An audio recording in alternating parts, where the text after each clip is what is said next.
যুক্তরাষ্ট্রের চাপে ডক্টর ইউনূস পদত্যাগ করেছেন। এইদিকে জাতিসংঘ শেখ হাসিনাকে ক্ষমতা ফিরিয়ে দিবেন যে কোনো মুহূর্তে জাতির উদ্দেশ্যে ভাষণ দিতে পারেন সেনাপ্রধান। বিস্তারিত রয়েছে ভিডিওতে, আপনারা দেখতে থাকুন। যুক্তরাষ্ট্র এবং ভারত এই দুই দেশ যত দ্রুত সম্ভব বাংলাদেশে গণতন্ত্র দেখতে চায়। তো এখন কি নাই? গণতন্ত্র নাই, তারা দেখতে চায়। তার মানে কি? জাতিসংঘের এই মূল্যায়ন দলটি বিভিন্ন রাজনৈতিক দলের সঙ্গে বৈঠক করবেন, এমনকি আওয়ামী লীগের সাথেও বৈঠক করার কথা রয়েছে। জাতিসংঘের যে টিম বাংলাদেশে এসছে নির্বাচনকে ঘিরে, তারা 23 জানুয়ারি পর্যন্ত থাকবে এবং আওয়ামী লীগের সাথেও তারা মিটিং করবেন। জাতিসংঘের সাথে আওয়ামী লীগের কোন একটা প্রতিনিধি আপনার বৈঠক করবে এবং সেই নেতার হাত ধরেই আওয়ামী লীগ রাজপথে থাকবে। বাংলাদেশে একটি দ্রুত নির্বাচন দেখতে ভারত এবং যুক্তরাষ্ট্র এক হয়েছে। আসসালামু আলাইকুম সম্মানিত দর্শক, আজকের ভিডিওটি অত্যন্ত গুরুত্বপূর্ণ, আপনারা ভিডিওটি সম্পূর্ণ দেখবেন। সম্মানিত দর্শক মণ্ডলী, এবার আমেরিকার প্রেসিডেন্ট ডোনাল্ড ট্রাম্প ডক্টর ইউনূসকে কঠোর বার্তা দিয়েছেন পদত্যাগ করার জন্য। এইদিকে আবার জাতিসংঘ শেখ হাসিনাকে ক্ষমতা ফিরিয়ে দেওয়ার জন্য প্রতিশ্রুতি করেছেন, কয়েকদিনের মধ্যে শেখ হাসিনাকে ক্ষমতা ফিরিয়ে দিবে, প্রধানমন্ত্রীর দায়িত্ব ফিরিয়ে দিবেন জাতিসংঘ, এমনই ঘোষণা দিয়েছেন নাকি জাতিসংঘ থেকে। অপরদিকে আবার ট্রাম্প কঠিনভাবে চাপ দিচ্ছেন ডক্টর ইউনূসকে পদত্যাগ করার জন্য। সব মিলিয়ে অন্তর্বর্তীকালীন সরকার মহাবিপদে পড়েছে। দর্শক মণ্ডলী, সমস্ত কিছুর প্রতিবেদন আজকের এই ভিডিওতে আপনারা একসঙ্গে দেখতে পারবেন। তো বেশি কথা না বাড়িয়ে আমরা মূল ভিডিওতে চলে যাই। আপনারা মনোযোগ সহকারে ভিডিওগুলো সম্পূর্ণ দেখতে থাকুন। আমেরিকা তুমি কার? আমেরিকা কারোরই না। আমেরিকা হচ্ছে সবার উপরে ছড়ি ঘুরাইতে চায়। দেখো দেখো যারা, এরকম আছে একটা কি একটা হিন্দি গান দেখছি, রণবীর কাপুর এরকম টাইটি ঘুরে। তো আমেরিকা এটাই চায় যে আমরা ঘুরাবো, আর যাদের মাথা একটু লম্বা হবে এরকম নিচু করতে হবে, তাই না? কারণ তাদের মোরলগিরি করতে হবে। তো আমাদের এই এশিয়া উপমহাদেশে আমেরিকার সাথে আরেকটা নব্য মোরল আছে, এটা হচ্ছে ভারত। ভারতের বর্তমান বিজেপি সরকার একটু বেশি নব্য মোরল হয়েছে, তবে ফাটল ধরে গেছে। খবরটা দিয়া আসতেছি। ভারতের প্রধানমন্ত্রী নরেন্দ্র মোদী আজকে কত তারিখ চলে? আজকে সম্ভবত 17 তারিখ চলে, আর 3 দিন পরে ডোনাল্ড ট্রাম্পের অভিষেক অনুষ্ঠান। তো সেই অভিষেক অনুষ্ঠানে এখন পর্যন্ত নরেন্দ্র মোদীর দাওয়াত দেয় ডোনাল্ড ট্রাম্প, পয়লা দাওয়াতটা দিচ্ছে চীনের। তো এটা তো একটু আশ্চর্যের বিষয়। সারা বছর ট্রাম্প বলতো মোদী খুব ভালো মানুষ, ভালো বাবা, আবার মোদীও ট্রাম্পের জন্য প্রকাশ্যে ভর্সিয়া বিতর্কিত হয়েছিল, সমালোচিত হয়েছিল। হঠাৎ করে ট্রাম্প এবং মোদীর মধ্যে কি এমন ঘটলো যে মোটামুটি যারা মানে দাওয়াত পাওয়ার সবাই পেয়ে গেছে, একদম প্রথম দাওয়াতটাই দিচ্ছে চীনের। তো সেই ক্ষেত্রে এখন পর্যন্ত মোদীর দাওয়াতটা দেয় না। তবে এদিক দিয়ে অমিল থাকলেও বাংলাদেশের নীতিতে দুজন আবার খুব ভালো। তবে আমেরিকার রাষ্ট্রদূত যে কথা বলছে ভারতের নিযুক্ত, তো এই কথাটা বিএনপির জন্য কিছুটা পজিটিভ ফিডব্যাক তৈরি করবে, কারণ এটাই চায় যুক্তরাষ্ট্র এবং ভারত এই দুই দেশ যত দ্রুত সম্ভব বাংলাদেশে গণতন্ত্র দেখতে চায়। তো এখন কি নাই? গণতন্ত্র নাই, তারা দেখতে চায়। তার মানে কি এখন গণতন্ত্র নাই? মন্তব্য করেছেন কে? ভারতের নিযুক্ত মার্কিন রাষ্ট্রদূত ইরিক গারশেটি। তো ভারতীয় সংবাদ মাধ্যম WION-কে দেওয়া এক সাক্ষাৎকারে বলছেন যে গণতন্ত্রই বাংলাদেশে নতুন অধ্যায় খুলে দিতে পারে। আমরা একটু পিছনে গেলে ভারতীয় সেনাপ্রধানের একটা বক্তব্য আপনাদের খেয়াল আছে, তিনি বলছিলেন যে ক্ষমতায় গণতান্ত্রিক কোনো সরকার এলে তখনই ভারতের সাথে সম্পর্ক স্বাভাবিক হবে। ডক্টর ইউনূসের এই সরকার এটা আসলে অভ্যুত্থান বা বিপ্লবের সরকার, গণতান্ত্রিক প্রক্রিয়ায় জনগণের ভোটে নির্বাচিত না। সুতরাং তারা মনে করছে যে এই সরকারের সাথে কিসের ডিল হবে, এটা ব্যক্তি বা গোষ্ঠী বিশেষের সরকার, আর তারা মনে করছে এটা মৌলবাদীদের সরকার, ভারতীয়দের কথা। যাই হোক, তো আমেরিকার এই ভারতীয় অবস্থান করা রাষ্ট্রদূত বলছেন গণতন্ত্রই বাংলাদেশে নতুন অধ্যায় খুলে দিতে পারে। বৈশ্বিক অঙ্গনে ভারত এবং যুক্তরাষ্ট্র একসঙ্গে কাজ করা প্রসঙ্গে তিনি বলছেন এটা অতীতের কোনো বিষয় না। বর্তমানে ভারত এবং যুক্তরাষ্ট্র যেভাবে একসঙ্গে কাজ করছে এর আগে কখনোই এমনটি ঘটেনি। এই প্রথম বাংলাদেশের নির্বাচন নিয়েও মন্তব্য করলো ভারতে নিযুক্ত এই মার্কিন রাষ্ট্রদূত ইরিক গারশেটি। বলছেন আমরা দুই দেশই শান্তিপূর্ণ গণতান্ত্রিক দক্ষিণ এশিয়া দেখতে চাই। এই নীতিতে একমত ভারত এবং যুক্তরাষ্ট্র। তো ভারতে কি গণতন্ত্র আছে? আছে। আমরা ওই নিয়ে কথা বলতে চাইলাম না। যারা ভারতের জনগণ বাংলা ভাষাভাষী আছেন, আপনারা দাদা আপনার দেশ সম্পর্কে লেখেন, বি অনেস্ট স্পিকিং করবেন, হ্যাঁ, ফুটিকা থাকলে খাই নেবেন। তো বলতেছে যে ভারতে গণতন্ত্র চায়, মানে তারা মনে করে যে এলাকাতে তারা গণতন্ত্র দেখতে চায়, হ্যাঁ, মানে ওই আর কি। যাই হোক, এরপর বলছে যে আমরা এই নীতির ভাগিদার। এক্ষেত্রে দুই দেশ সমন্বয় করেছে বলে মন্তব্য করে বলছেন আমরা পরিষ্কার করে বলতে চাই বাংলাদেশ কিংবা যে কোনো দেশেই হোক না কেন ধর্মীয় সংখ্যালঘুদের নির্যাতন করা উচিত নয়। দেখছেন, আমরা মনে করি আমাদের একটি সুযোগ আছে। ভারত থাকতে থাকতে গোমূত্র পান করতে করতে করে, আমেরিকানরা কিন্তু এগুলো করে, ব্রেন যা ছিল তা কিন্তু খায়া ফেলছে। সে বসবাস করে কোথায়? ভারতে। সে বলে যে সংখ্যালঘুদের উপর নির্যাতন করা উচিত নয়। তো তুমি যে আমেরিকার রাষ্ট্রদূত ভারতে বসে রয়েছো, ভারতে কি ঘটছে? সব জায়গায় বলছি না, সব জায়গায় না, অনেক জায়গায় ভালো পরিবেশ আছে, কিন্তু যেখানে ঘটছে এগুলো কি তোমরা দেখো নাকি? দেখো না, দেখো। কিন্তু সেখানে বলবো না তোমরা গণতন্ত্র ইসরায়েলিদের পক্ষে দেখতে চাও, এরকম এখানেও। তো তারা বলছে কি সুযোগ আছে যে বাংলাদেশে খুব দ্রুত গণতান্ত্রিক একটা সরকার দেখতে চায় বা গণতন্ত্র ফিরে আসা, মানে নির্বাচন। তো বিএনপি তো এমনি নির্বাচন নিয়ে খুব তারা চেষ্টা করছে যত দ্রুত সম্ভব নির্বাচনটা করার। একটা বৈশ্বিক মোরল ভোট দরকার ছিল, এখন কিন্তু এটাও পাওয়া গেছে। তো আমার মনে হয় আর কি নির্বাচনটা সম্ভবত 2025-এর শেষেই হয়ে যাবে, যতই জাতীয় ঐক্য সরকার গঠন এগুলো হোক। কিন্তু দিন শেষে ক্ষমতার জন্য বিএনপি শক্তভাবে মাঠে নামবে নির্বাচনের জন্য। জামাতও তাতে মেটিকুলাসলি সাপোর্ট করবে, দেখবেন। তো ডক্টর ইউনূসের সরকারকে একটা বার্তা দিচ্ছে যত দ্রুত সম্ভব নির্বাচন দিয়া তুমি এখান থেকে সুন্দর করে গ্রামীণ ব্যাংকে ফিরে যাও। বিষয়টা কিরকম বা কি চাচ্ছে আসলে? জাতিসংঘের এই মূল্যায়ন দলটি বিভিন্ন রাজনৈতিক দলের সঙ্গে বৈঠক করবেন, এমনকি আওয়ামী লীগের সাথেও বৈঠক করার কথা রয়েছে। জাতিসংঘের যেই টিম বাংলাদেশে এসছে নির্বাচনকে ঘিরে, তারা 23 জানুয়ারি পর্যন্ত থাকবে এবং আওয়ামী লীগের সাথেও তারা মিটিং করবেন। এই জাতিসংঘের টিমের সাথে আওয়ামী লীগের মিটিং হওয়া মানে, অর্থাৎ আওয়ামী লীগের যে কোনো প্রতিনিধি দল এবং সদস্য অংশগ্রহণ করা মানেই হচ্ছে তারা সিকিউর। যেহেতু জাতিসংঘের নজরে তারা চলে আসবেন, জাতিসংঘের হিসাবে তারা চলে আসবেন, তারা কমপ্লিটলি সিকিউর হয়ে যাবেন, তাদের নিরাপত্তাও সিকিউর হয়ে যাবে এবং তাদেরকে ঘিরেই আওয়ামী লীগ সামনে অচিরে পুনরুজ্জীবিত হবে নিশ্চিত। ইউনূস সরকার সমন্বয়কারীরা যেভাবে দেখুক না কেন, জাতিসংঘ এবং সারা বিশ্ব জানে যে আওয়ামী লীগ বাংলাদেশের জন্ম দিয়েছে এবং আওয়ামী লীগের সাথে বিভিন্ন আন্তর্জাতিক সংগঠনগুলোর সংস্থাগুলোর সম্পর্ক অতি পুরনো। তাই তারা বাংলাদেশে আওয়ামী লীগ, যেই দলটি মিলিটারি থেকে তৈরি হয়নি, যে দলটি ক্যান্টনমেন্ট থেকে তৈরি হয়নি, সেই দলটি শেষ হয়ে যাবে বা সেই দলটির কোনো বক্তব্য থাকবে না ইলেকশনে, সেটা আন্তর্জাতিক কোনো সংস্থা মেনে নেবে না। সবাই জানে যে বাংলাদেশে আওয়ামী লীগ একটি বৃহৎ রাজনৈতিক দল, তাদের যত ভুলই তাদের নেতাদের কারণে থাকুক না কেন, এবং সেই দলের সমর্থক বাংলাদেশের একটি উল্লেখযোগ্য জনগোষ্ঠী। তাদেরকে বাদ দিয়ে কোন নির্বাচন গ্রহণযোগ্য হবে না। তাই আওয়ামী লীগকে নির্বাচনে আনার ক্ষেত্রে জাতিসংঘ একটি গুরুত্বপূর্ণ ভূমিকা পালন করবে। কি রেডি তো? সবাই রেডি তো? অনেকেই হয়তো বা বলতেছেন যে তুষার ভাই রেডি মানে কিসের জন্য রেডি হন? আরে ভাই, ইলেকশনের জন্য রেডি হবেন। আর কিসের জন্য রেডি হবেন? নিজেদেরকে তো প্রস্তুত করতে হবে নাকি? মায়ের তো অনেক খাইছেন, গুম তো অনেক হইছেন, ঘরবাড়ি হারা হইছেন, আত্মীয় স্বজন হারা হইছেন, প্রিয়জন পরিবার হারা হইছেন, সবকিছু তো হারা হইছেন। এখন তো রেডি হতে হবে রে ভাই। শরীরটাকে জুস মানে আগের জায়গায় ফিরে নিয়ে আসেন, মন মানসিকতাকে রেডি করেন, শক্ত করেন।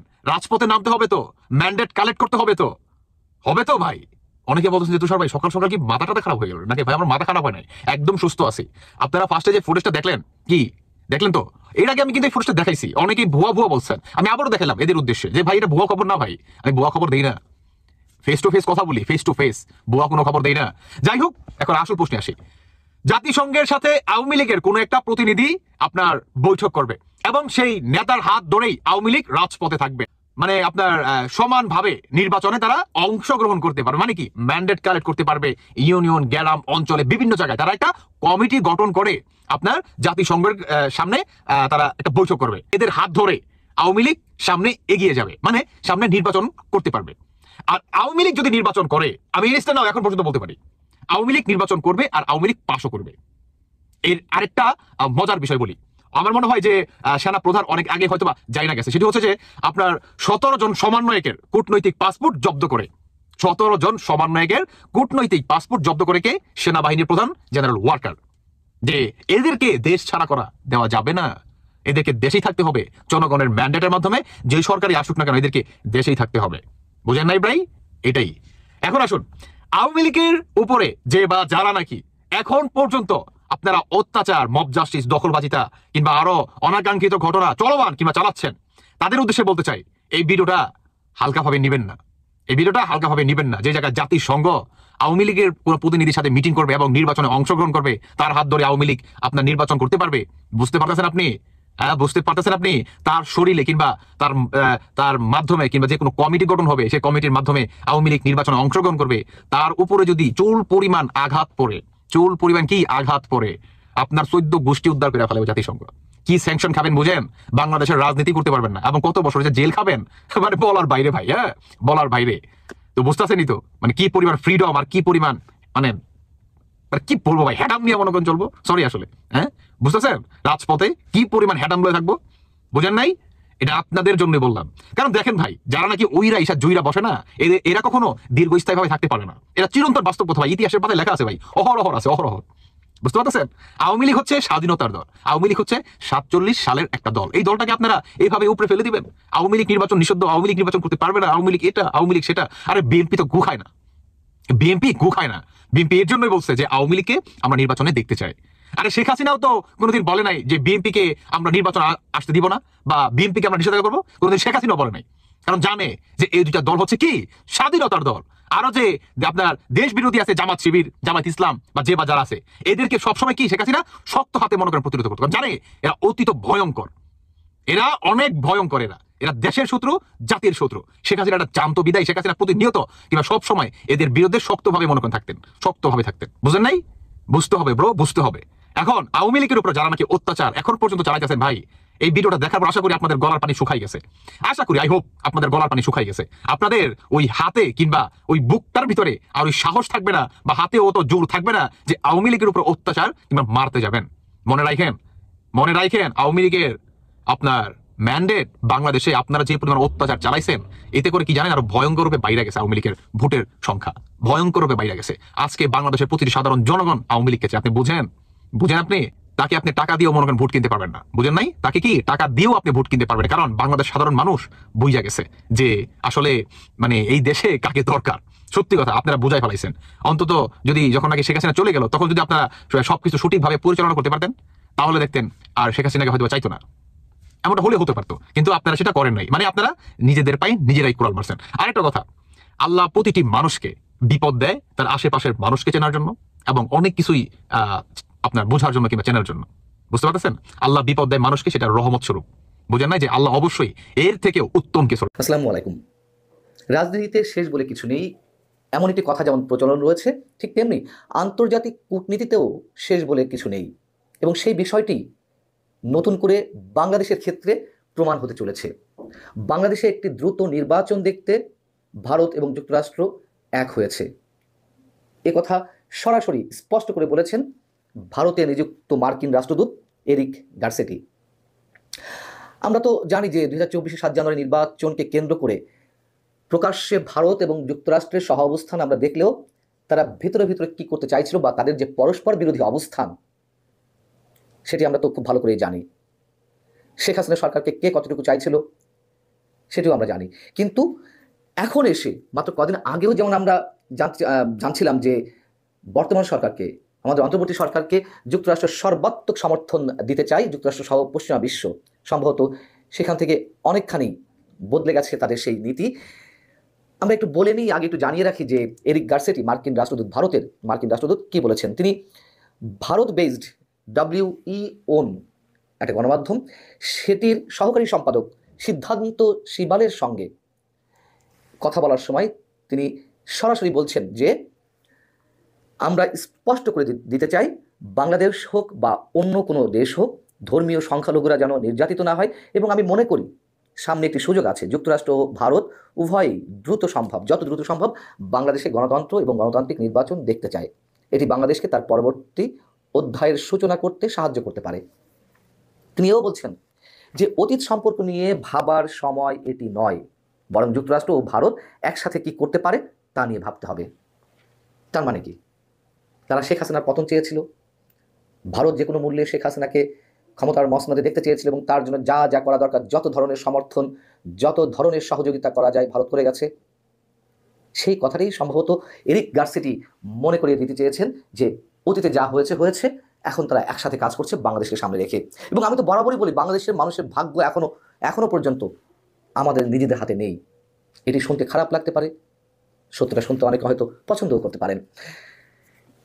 এর আগে আপনাদেরকে বলেছিলাম যে জ্যাক সুলিভান যখন সপ্তাহ আগে ভারতে এলেন তাদের পারস্পরিক স্বার্থ সংশ্লিষ্ট বিষয়ে কথা বলতে, মার্কিন জাতীয় নিরাপত্তা উপদেষ্টা, হোয়াইট হাউসের দ্বিতীয় সর্বোচ্চ কর্তা ব্যক্তি, আমি তখনই বলেছিলাম যে বাংলাদেশ ইস্যু একটা গুরুত্বপূর্ণ বিষয় হিসেবে এই আলোচনায় স্থান পাবে, এবং সেই বিষয়টি এর আগে এরিক গার্সেটি তিনি ভারতের একটি সংবাদ সম্মেলনে সেই বিষয়টি স্বীকার করেছেন। এবং এও বলেছিলাম, বাংলাদেশে 8 মাস আগে যেই মার্কিন রাষ্ট্রদূতের নাম ঘোষণা করা হয়েছিল যে তিনি জয়েন করবেন ঢাকাতে, ডেভিড মিলি, তাকে সরিয়ে যে হঠাৎ করে ট্রাসি জ্যাকবসন বিশেষ দূত হিসেবে বাংলাদেশে এলেন, মার্কিন ভারপ্রাপ্ত রাষ্ট্রদূতের দায়িত্ব নিয়ে, সেখানেও অনেক বেশি কিন্তু রয়েছে। এখন বিষয় হচ্ছে যে কথাও আমরা জানি ভারত আর যুক্তরাষ্ট্র একে অন্যকে বিশ্বাস করে না, কিন্তু যেখানে যেখানে তাদের স্বার্থ রয়েছে সেখানে তারা এক হয়ে কাজ করতে চায়। তার কারণ এই সময় এসে যেটি বাস্তবতা, ভারতকে যুক্তরাষ্ট্র কোনোভাবেই সরাসরি অ্যাভয়েড করতে পারে না, আবার যুক্তরাষ্ট্রকেও বাদ দিয়ে ভারত কোনো কাজে এগোতে পারবে না। দুটো রাষ্ট্রই সব এগুলো জানে। কিন্তু তাই বলে এই না যে সব ইস্যুতে তারা এক থাকবে। বাংলাদেশ ইস্যুতে যে তারা মনে প্রাণে এক তা নয়, বাংলাদেশে যার যার ভিন্ন স্বার্থ রয়েছে, আবার কোনো কোনো ক্ষেত্রে অভিন্ন স্বার্থও রয়েছে। যেমন তাদের মধ্যকার কমন ইস্যু হচ্ছে চীন। আমরা তো সাম্প্রতিক সময়ে চীনের কথা ভুলে যাচ্ছি, তাই না? কিন্তু যুক্তরাষ্ট্র এবং ভারতের অভিন্ন ইস্যু তো চীন, যে চীনকে প্রতিরোধ করা দুই রাষ্ট্রের জন্যই অনিবার্য। সেই জায়গা থেকে এখন যা চলছে সেটি যুক্তরাষ্ট্রও মানতে চাইছে না, ভারতও মানতে চাইছে না বা মানতে পারছে না। যেহেতু ভারত বিরোধিতার জায়গা থেকে চীনের প্রতি আবার অন্তর্বর্তী সরকার খানিকটা ঝুঁকে যাওয়ার সম্ভাবনা রয়েছে। আমাদের পররাষ্ট্র উপদেষ্টা তিনি আগামী 20 থেকে 24 জানুয়ারি চীন সফরে থাকবেন, সেখানে নানান বিষয়ে কথা হবে। তিস্তা ব্যারেজ নিয়ে, ভারতের চিকেন নেকের কাছাকাছি আমাদের যে তিস্তা ব্যারেজ করার পরিকল্পনা ছিল, বহুমুখী প্রকল্প নেওয়ার কথা ছিল, সেখানে চীন অর্থায়ন করতে চেয়েছিল। তুমুল ভারত বিরোধী অবস্থান থেকে ছাত্র সমন্বয়দের যে ভূমিকা, ডক্টর ইউনূস সরকারের যে ভূমিকা, সেখান থেকে এটি ভারত ভালো চোখে নিচ্ছে না। এবং আমরা এও ভুলে যাচ্ছি যে মিয়ানমার ইস্যুটির কথা। মিয়ানমারে যুক্তরাষ্ট্র মার খেয়েছে, মোটামুটি সর্বাত্মকভাবে মার খায়নি।